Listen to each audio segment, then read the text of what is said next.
back to season 2 and episode 2 of Budding Buddies. And today we have with us a dentist, an actor, a mental health proponent, very kind, very generous, and extremely talented Dr. Gaurav Phatak. हाय गौरी. हाय. हाय, कसा आहेस गौरव? मस्त मस्त. कशी आहेस तू? मी पण मस्त. Fantastic. मी budding बडीचे तू मला link पाठवल्यानंतर एपिसोड्स बघितले. खूप छान, म्हणजे मला प्रचंड आवडलं की अकॅडमिक्स सोडून आपण अख्खं एक मागचं वर्ष एक्स्ट्रा करिक्युलर ऍक्टिव्हिटीज चांगल्या पद्धतीने केल्या आहे. त्याच्यामुळे पहिली गोष्ट तुझं congratulations. I love the Thank you. Entire concept. I love the entire season. Thank you so much Gaurav. तर सेशनला सुरू करूयात. ऍब्सोल्युटली. ओके. तर गौरव, आपल्या दर्शकांना तुझी थोडक्यात ओळख करून दे. मी गौरव श्रीराम फाटक, राहायला कर्जतला आहे. शिकलोय Pravara institute of medical sciences, dentistry केलंय, BDS झालेलो आहे. पण BDS करता करता मला इतर गोष्टींची पण खूप आवड होती. त्याच्यात आर्टिस्ट फील्ड म्हणजे आर्ट फील्ड मधली बरीच सारी गोष्टी, म्हणजे ऍक्टिंग झालं, रायटिंग झालं, डिरेक्शन झालं. नंतर मी स्वतः स्वयंपाक करतो, त्याच्यामुळे मला कुकिंगची भयानक आवड आहे. आणि ह्या सगळ्यामध्ये मी I came across mental health.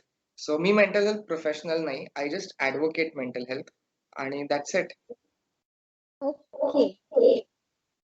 तर तुझ्या मते मेंटल हेल्थ म्हणजे नक्की काय, किंवा how do you define individuals mental health? सगळ्यात पहिली गोष्ट, अगदी अगदी सोपं तुला बेसिक सांगायचं झालं ना, तर you cannot define mental health in one definition. ठीक आहे, त्याला मल्टीफॅक्टोरियल गोष्टी आहेत त्याच्यात. म्हणजे तू नॉर्मल जे डे टू डे लाईफ मध्ये स्ट्रेस आहेत ते तू कसे कोप अप करतेस, कारण की डे टू डे तुला ऑब्स्टॅकल्स तर येणारच. मग तू ते कसे कोप करतेस, ते कोप करत असताना तू स्टेबल आहेस की नाही.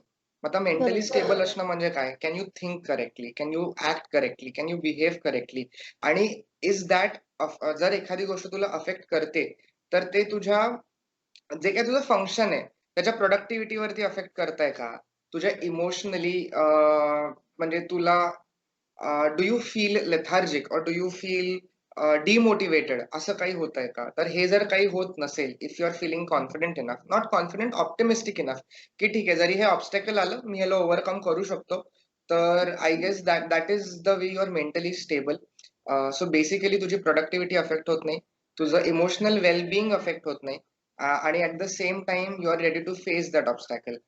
माझ्या मते this is how I say की you are mentally stable. But this is my definition or my way. ह्याचे इंटरप्रिटेशन अनेक आहेत, आणि you, as I said, you can not just combine it into one sentence. कारण की प्रत्येकाचं condition वेगळं आहे. सगळ्यांची मनस्थिती वेगळी असते, तर प्रत्येकानुसार मेंटल हेल्थ वेगळं डिफाईन होईल. प्रत्येक जण वेगळ्या एक्सपिरियन्स मधनं आलेला असतो, त्याच्यामुळे पर्टिक्युलर सिच्युएशनला कोण काय रिॲक्ट करेल यू नेव्हर नो. येस. तर मेंटल हेल्थ हा विषय जरा गंभीर आहे आणि सहसा डिस्कस होत नाही आपल्या सोसायटीमध्ये. तर नेमकं असं काय झालं की तू या विषयात रुची घेतलीस किंवा या विषयात आलास? Okay. So there is a profession you like, and there is something where you find your calling for. तर फॉर्च्युनेटली अनफॉर्च्युनेटली काही माझ्या पास्ट एक्सपिरियन्सेसमुळे I was in depression and I had anxiety, आणि I was diagnosed, I was under treatment, आणि the entire phase I was in, I do not like that. I am not saying I regret that, but I do not like that. मी तो विचार जरी केला तरी खूप uncomfortable होतो. आणि जेव्हा मी त्यातनं बाहेर यायला लागलो, किंवा जेव्हा मी त्यातनं, आणि मी अजूनही म्हणतो की I am still coming out of that, मी कम्प्लिटली बाहेर आलेलो नाही. So whenever I started coming out of it, I felt की बापरे, आजूबाजूला पण इतर बरेच सारे लोक आहेत ज्यांना माहितीच नाहीये की त्यांना हे प्रॉब्लेम्स आहेत. एक्झॅक्टली. ऍटलिस्ट त्यांना अवेअर करून देणं, त्यांच्या कॉन्व्हर्सेशन मध्ये मेंटल हेल्थ हा टॉपिक आणणं, हे गरजेचं मला वाटलं. आणि that is why I found my calling in this. मी नेहमी म्हणतो की I found my calling in mental health awareness, आणि that is how I started with it. म्हणजे एखादी गोष्ट स्वतःवर आल्याशिवाय आपल्याला कळत नाही की लोक काय फील करतात त्या येस गोष्टीबद्दल. Yes yes, absolutely. Brilliantly put. Okay. तर मेंटल हेल्थसाठी तुम्ही हृदयांतर नावाच्या संस्थेबरोबर काम करत होता. तर त्याबद्दल आम्हाला थोडं अजून जाणून घ्यायला आवडेल. Hridayantar is something I am absolutely proud of honestly. आणि आपण म्हणतो ना, की शेअर्ड एक्सपिरियन्सेस असले, की आपण काहीतरी चांगलं करू शकतो. तर माझी अगदी खास मैत्रीण आहे, सानिका देवडीकर नावाची. आणि ती म्हणजे 12 दगडांवर पाय ठेवते आणि सगळ्यात ती बाजी मारते, अशी आहे ती. म्हणजे ती वाह! वर्ड्स फॉल शॉर्ट, की कसं कौतुक करू, किती कौतुक करू. पण अगेन फॉर्च्युनेटली, अनफॉर्च्युनेटली तिच्याही आयुष्यात प्रसंग असे आले होते आणि आम्ही दोघं एका ट्रिपवर गेलो होतो राजस्थानच्या, जी तिने मॅनेज केली होती. आणि तिकडे गेल्यावर आपण असं बोलतो, डिस्कशन करतो, तेव्हा we opened up to each other आणि वी वर लाइक, की बापरे! किती प्रॅक्टिकली सिमिलर एक्सपिरियन्सेस होतात आणि किती सेम दृष्टिकोनाने ते टॅकल करत आपण ते क्रॉस केलेत. ते ऑब्स्टॅकल्स, ती हर्डल्स पार केलेत. मग right. Why not do something किंवा व्हाय नॉट स्टार्ट समथिंग जे हेच करेल, की आपण ऐकायचं, आपण ॲडवाइसेस द्यायचे नाहीत, आपण औषधं द्यायची नाहीत, आपण काही करायचं नाही. म्हणजे nothing to intervene or interfere. We have to be just there to listen. आणि मग मी माझ्या आजूबाजूच्या लोकांना ऑलरेडी तसा होतो. ती तिच्या आजूबाजूच्या लोकांना ऑलरेडी तसं करत होती. मग मी म्हटलं, की लेट्स कम टुगेदर. आणि it was actually her idea आणि हर प्लॅन, की let us start this initiative online. कारण की last year we were in pandemic आणि मला आठवतंय तिची आई म्हणजे वैशाली काकूनी आम्हाला लिटरली मोटिव्हेटच केलं, की आत्ता सगळे घरात आहेत. आत्ता सगळे त्या पिंजऱ्यात आहेत. तर तुम्ही आत्ता खरी लोकांना गरज आहे ओपन अप होण्याची. आणि करेक्ट. मे बी त्या दोघींच्या त्या अशा पुशमुळे हृदयांतर सुरू झालं. अच्छा, म्हणजे हृदयांतर खूप लेटेस्ट आहे. अगदी म्हणजे मेमध्ये आम्ही एप्रिल का मेमध्ये we have started 2020. Okay, okay. 2020 मध्ये स्टार्ट झालं. हं. अच्छा. आणि सध्या तू थोडा बाजूला आहेस वेगळ्या कारणांमुळे. Yes, yes, yes. पण परत तू हृदयांतर सोबत येशीलच. म्हणजे तुला मी चान्स मिळाला आहे. मी म्हणजे असं म्हणेन की इव्हन दो मी हृदयांतर इनिशिएटिव्ह सोडलाय, मी अजून लोकांसाठी लोकांचं हृदयांतर करतोच आहे बाजूला राहून. वाह! सो वाह! वाह! So it would never go away. I would always be a part of it. मी आता ॲक्टिव्हली नाही करू शकत कारण की काम आहे. पुढच्या कमिटमेंट्स आहेत. म्हणजे माझे जे काही फ्युचर प्लॅन्स आहेत ते करण्याचं साठी एक पाथ आहे. तर ते माइलस्टोन्स आता मी सध्या क्रॉस करतोय. तर ह्यासाठी मला एक आता पाय मागे घ्यायला लागलाय हृदयांतरपासून. बट मी खूप, खूप, खूप अभिमानाने सांगतो, की सानिका एकटी इतकं अप्रतिम मॅनेज करतेय. त्या पेजला सुंदर एंगेजमेंट आहे. भरपूर लोकं येऊन बोलतायत. त्यांचे एक्सपिरियन्सेस जर तू वाचले असशील हृदयांतरच्या ह्याच्यावर तर बघ. आणि she is handling it quite well. आणि I guess she has a team now, की जे लिखाणाला मदत करतायत तिला आणि अशी तशी आणि ऑल आउट ऑफ गुडविल. आणि आय थिंक जे मेन बेसिस होतं हृदयांतरचं that is being completed. So I am really happy. Okay. आपल्या दर्शकांना पण आपण सांगूयात, की जाऊन हृदयांतरचं येस, पेज येस. पहा. ते हृदयांतर Instagram हँडल आहे. तुम्हाला वेंट आउट करायचं, तुम्हाला रॅन्टिंग करायचंय, तुम्हाला येऊन बोलायचंय. अशा गोष्टी ज्या तुम्ही इतरांना नाही सांगू शकत. तुम्ही बिनधास्त हृदयांतरावर या आणि त्या बोला. You will not be judged. You will be just heard. तुम्हाला ओपिनियन्स, एडवाइसेस पण नाही मिळणार. But you will be just heard आणि I think even that is relaxing. That is more important कारण की ऐकणारे कमी आहेत. करेक्ट. तर मला वाटतं सायकॉलॉजी हा एक फार रिलेटेबल सब्जेक्ट आहे, जे दररोजच कामाला येतो असा करेक्ट. सब्जेक्ट आहे. तर तुम्ही बी पण केलंय. तर मध्ये या स्किलचा तुम्हाला कुठे फायदा झालाय का? If I think about it मला नाही वाटत. पण म्हणजे तुला माहिती आहे याचं असं डिप्लोमॅटिक उत्तर आहे, की हं, हं. इतके दिवस मला कळलं नाही फायदा झाला नाही झाला आणि एक एक वन माइंड सेज की हो, कुठेतरी फायदा झाला असेल. कारण की फॉर मी ना it is a little easier to empathize with people. मग मला ओके. एक्झॅक्टली तशा गोष्टी बोलता येतात which are may be politically correct. So I am not crossing the line. आणि त्यामुळे मे बी मला फायदा झाला असेल. आता ह्याचे फायदे तोटे दोन्ही आहेत. You being in a हं. dental college, you exactly know what I'm saying. So that is it, that is it. पण हो, थोडाफार फायदा झाला. स्पेशली पेशंट्सशी बोलताना. कारण की कुठेतरी मला असं वाटतं पेशंटनी आपल्यावर विश्वास ठेवावा.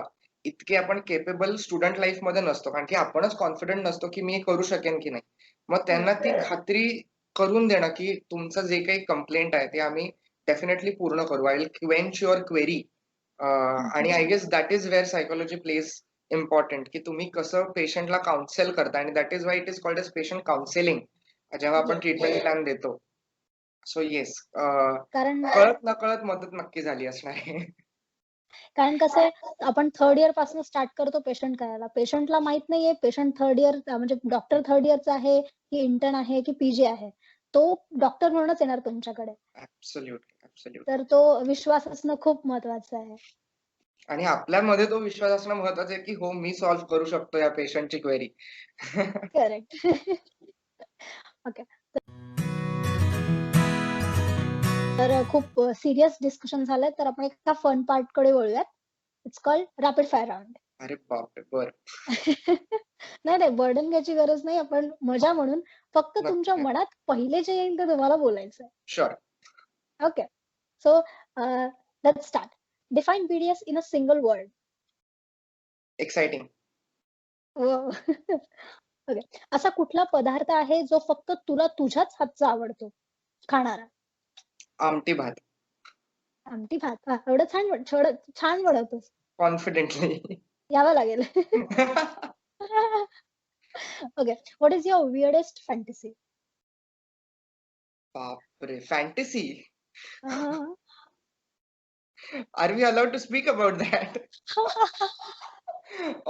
बट नाही, I want to be in a movie, one movie wherein I'll change many people's lives. Rank according to your interest. Okay. नाटक, BDS, ट्रॅव्हलिंग, फोटोग्राफी आणि cooking. Uh, You have to go नाटक, according to interest. नाटक, cooking, traveling, BDS, photography. Okay. BDS चौथ्याला. वाह! हो. अच्छा. आता तुला this और दॅट मध्ये उत्तर द्यायचंय. ठीक हम्म. आहे? हे किंवा हे. Mountain or beaches? Mountains. Mountain. Home cooked की बाहेरचं खाणं? Home cooking. Always. Best friend or girlfriend? Best friend. हां, पॉलिटिकली करेक्ट परत हां. No, best friend. Best friend. Sharing की तुझं तू माझं मी? Sharing. बडिंग बडीज की दुसरा कुठला शो? Budding buddies. नाव your also politically correct This हां. is an extremely politically correct answer. आई गं! कळत नाहीये डिप्लोमॅटिक बनतोय हा माणूस. दॅट वॉज व्हेरी क्विक आणि fun. Thank you so much. Okay. तर पुढच्या But do I get a क्वेश्चनकडे hamper वळूया. or something for this? Come on, हो. yeah. नाही अजून तेवढे स्पॉन्सरच नाहीयेत परत. पुढे. Nice. Smart. ओके. तर परत आपण सीरियस डिस्कशनकडे वळूयात. सो अदर दॅन धिस तू अजून काय करतोस? मी म्हटलं तसं मला अतिशय कुकिंग आवडतं. सो माझं ना गो टू आहे. म्हणजे मी कितीही दमलो असेल आणि if I am in the kitchen, it's like a party to me. की मी तिकडे खूप मजा करतो आणि I like to feed more. कारण की मी स्वतःला खायला खूप आवडतं. So I like to feed more. मग वेगवेगळ्या असं YouTubeवरनं 2-3 रेसिपीज बघायच्या. आपली मास्टर रेसिपी तयार करायची आणि देन मेक समथिंग. असं एक आहे. आणि सेकंड एक क्रेज आहे. ते म्हणजे ना ऑन स्टेज राहण्याचं. नाटक करताना पण ऑन स्टेज राहण्याचं. कारण की ते क्रेज आहे. म्हणजे that you have to experience असं मला वाटतं. ह्या 2 गोष्टी जमेल तशा, जेवढ्या जमतील तेवढ्या मी करतो. वाह! म्हणजे mainly cooking. Yes, absolutely. Okay. So a word of wisdom त्यांच्यासाठी ज्यांच्या आजूबाजूला स्पेशल चाइल्ड आहेत किंवा स्पेशल लोक आहेत जे हं. मेंटली अनस्टेबल आहेत. तर त्यांच्यासोबत वावरताना आपण काय काळजी घ्यायला पाहिजे? एक ना आपल्याला खूप मिसकन्सेप्शन असतं, की मेंटली इल किंवा मेंटली डिसेबल्ड किंवा अगदी स्पेशल नीड्स असलेले लोकं सुद्धा दे आर लाइक चिल्ड्रन. ते त्यांच्या बिहेवियरल पॅटर्नवरनं जरी चिल्ड्रन वाटत असले, तरी ट्रीट अडल्ट्स लाइक अडल्ट्स. ती माणसं मोठी आहेत, त्यांना समजत असतं, त्यांना कळत असतं. त्यांच्याशी ना लहान मुलाशी आपण कसं बोलतो गोड-गोड, तसं बोलून चालत नाही. सो पहिली गोष्ट ट्रीट अडल्ट्स लाइक अडल्ट्स म्हणजे तुम्हाला कसं वागलेलं आवडेल तुमच्याशी, तसंच त्यांच्याशी वागा. पहिली गोष्ट. आणि डू नॉट पॅट्रनाइज म्हणजे तुम्ही जर त्यांना मदत करत असाल, तर एकतर विचारून करायची आणि जर तुम्ही मदत करत असाल, तर you should not have that sense of superiority in you, की बघ मी मदत करतोय तुला. You get that feeling. या 2 येस. गोष्टी नसल्या पाहिजेत. कारण की ठीक आहे डिसॅबिलिटी आहे or your whatever it is there. It is a fact. It is not going to change. correct? So do not remind them of that thing continuously. You be okay with it so that they feel okay with correct. it. Nice. आणि actually जे यातून सफर करतायत त्यांना सुद्धा तुला काय सांगायचंय? Especially people in depression or who have anxiety. कारण मी या दोन्ही गोष्टीतनं गेलोय. Even today or not today but अजूनही कधी कधी अँझायटी अटॅक्स येतात. So somewhere just remember you are going to be okay आणि this is not the end of it and this should not be the end of it. आता जरी hopeless, demotivated आणि non influential सगळं वाटत असलं तरी तशा गोष्टी नाहीयेत. आता ही एक तुमची अशी फेज आहे जिकडे मी तर म्हणेन तुम्हाला थोडासा चान्स आहे सेल्फ इंट्रोस्पेक्ट करायच्या गोष्टी. सो होप्स हरू नका, ओव्हर ऑप्टिमिस्टिक पण होऊ नका, पण ऑप्टिमिझम ठेवा आणि छोट्या छोट्या विन्स कडे कॉन्सन्ट्रेट करा. छोटी टार्गेट्स ठेवा, ती जिंका. स्वतःला मोटिवेट करा आणि just believe in yourself and believe in this thing की yes, this is going to end someday and you are going to be at the top of the world. You are going to be really happy and this is not the zone you are going to stay in. Yes. आणि बाकी आहेत ते तर आपण मदत करायला आहोतच. तुझ्या माझ्यासारखी लोक आहेत. डेफिनेटली मोस्ट म्हणजे मी तर म्हणेन की तुम्ही कोणीही मग जे मेंटल हेल्थ पेशंट्स आहेत किंवा जे नाही आहेत, कोणीही असा एखादा व्यक्ती पकडा की ज्याच्याजवळ तुम्ही अक्षरशः ओतून बोलू शकता आणि काहीही बोलू शकता. कारण मनात जर गोष्टी राहिल्या तर त्याचं लोणचं होत नाही, त्या सडतात. लोणचं फक्त आंब्याचंच होऊ शकतं. करेक्ट? तर please I have this genuine request की कुठेतरी जाऊन वेंट आउट करा. जेवढं तुम्ही ती डस्टबिन रिकामी कराल ना, तेवढं तुम्ही नवीन घेऊ शकता, पुन्हा ते रिकामं करू शकता. एक तो इनलेट जसा आहे तसा एक आउटलेट ठेवा आणि जे इतर लोक आहेत ना, जे हेल्प करतायत, त्या लोकांना मला सांगायचं की acknowledge if you are not able to appreciate. कारण की सगळेच खूप स्ट्रगल करतायत आणि जर तुम्हाला ती गोष्ट अप्रिशिएट नाही करता येत ना, ऍटलीस्ट एक्नॉलेज करा की हे तू केलंस, चांगलं केलंस. That is way more than enough. बघ ना, देर इज अ सेइंग की if you are good at something do not charge, but if you are good at heart do it for free. Why not? Yes. आणि always म्हणजे I guess तू तर आहेसच आणि हृदयांतर आहे, मी आहे, सानिका आहे, माझे भरपूर सारे मित्रमैत्रिणी असे आहेत की ज्यांच्याकडे तुम्ही जाऊन बोलू शकता.